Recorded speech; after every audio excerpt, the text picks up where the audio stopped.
So, as you can see right now, I'm not in my office. I'm actually at the place where I'm staying at Messiah's Mansion. Hence the prophecy charts, and in the back is a little sanctuary picture if you see it right there. Um, so, I'm actually staying here. I've been here for the last maybe 3 or 4 weeks now. It's been a really good experience. I've been meeting a lot of people. So, I'll share with that with you in a second. But first, I want to talk about your crash. Man, you're ridiculous. I mean, you told me all what happened, but I remember at the time, all I got was a text um, from Rebecca, actually, and she was canvassing, and she's like, "Hey, did you hear about Leo?" I was like, "What? No." And then I texted my mom at the same time.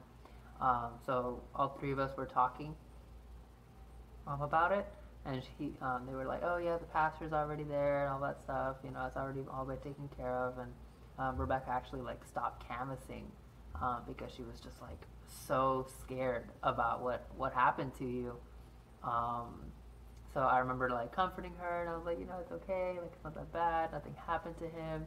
Because she was like thinking of like this whole thing like blew up, or I don't know what she was thinking, but how she is sometimes. She gets really not preoccupied. What is the word? Um, she just feels for you. You know what I'm saying? But anyways, here I haven't been doing much, and I flipped the camera, or I flipped the way I'm doing things, because I see you going back and forth, back and forth. So I decided to do the same thing. All your jump cuts are crazy. Anyway, what I've been doing is I found out what I'm actually teaching. I'm teaching Algebra 1, Algebra 2, 2 classes of geometry along with chemistry. I've gotten way far with Algebra 1. Algebra 2, I scratched like 30 of my lessons, and I was like, you know what, I need to start over. So I did that, but now I'm on a pretty good track about where I'm going. I'm pretty much just going off the order of the book now. It was way too crazy to jump around. But as I was researching some stuff, I found ways to visualize matrices and complex numbers, which are like imaginary numbers, the I. And I was talking about that with my mom on the phone, trying to explain that to her. She's like, "Oh, so it's numbers that don't exist." I was like, "Well, not exactly." What it does, and I'll briefly explain this, is that imagine a time or a number line. So you have a number line, and that's just one dimensional. You can only go on that one dimension. So in order for you to go two-dimensional, you need a second plane for it to be flat. You need 2 lines. That's the definition of geometry. You need at least 2 lines in order for it to be flat. In order for you to have a plane. Well, it's at least 3 points or 2 lines. So that's why you have like your regular Cartesian coordinate plane, the one that you're familiar with. However, it doesn't allow you to stretch the points. The points are 1, then 2, then 3, and then 1, and then 2, and 3. And then the smaller you go, the more you stretch it, well, the smaller the numbers get. But with complex numbers, what it's actually doing, if you remember the unit circle and everything, it's actually a rotation.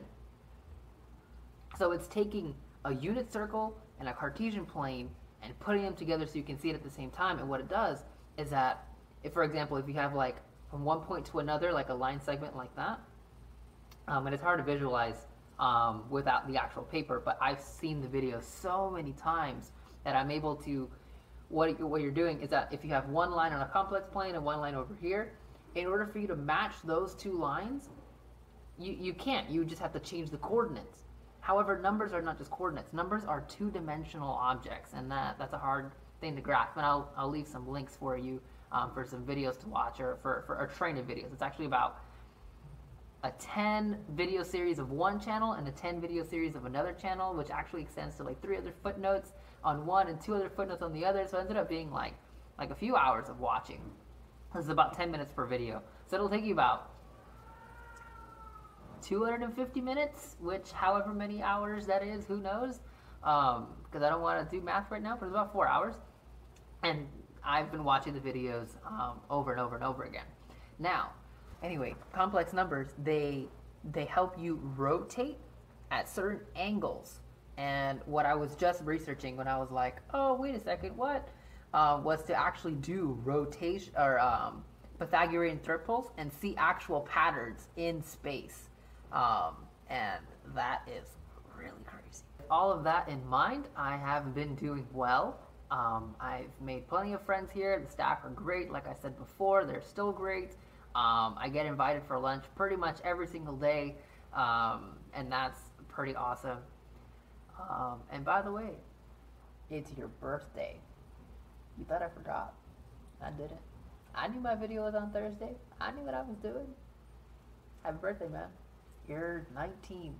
I remember when I was 19. So young.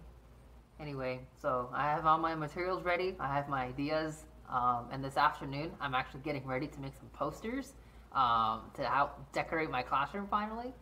So I'm just going to finish the videos that I was watching to help better understand and how to make intuitive Algebra 2. Because sometimes we just think, oh, it's just a bunch of calculations. But I found this quote, and I'm going to finish off with this quote. Let me read you the quote. Last time I asked, what does mathematics mean to you? And some people answered, the manipulation of numbers, or the manipulation of structures.